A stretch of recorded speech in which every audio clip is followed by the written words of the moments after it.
para maawa tayo sa iba, ano po? Use the golden rule. At ano po yung golden rule kung maaalala nyo?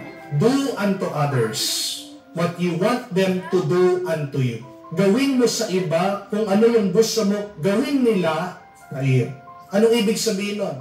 Imagine yourself at the shoes of that person. Put yourself in the position of that person. Ibig sabihin, isipin mo, kung ikaw yun, paano mo gusto na tratuhin ka?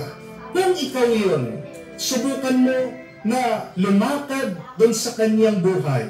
Minsan makikita mo yung dahilan bakit ganyan yung tao. Bakit masama ang ugali niya. Hindi mo alam na meron siyang kapamilya na may sakit, na-stress siya. Hindi mo alam ng taong yan, patong-patong yung kanyang utang. Hindi mo alam yung taong yan, insecure sa kanyang mga kapatid dahil napag-iwanan na siya. Hindi siya nakapag-aral, pinag-aral niya yung mga kapatid niya. Ngayon, siyang nahuli. Naghihirap pa rin siya habang yung mga kapatid niya, yumaman niya. Ito ba?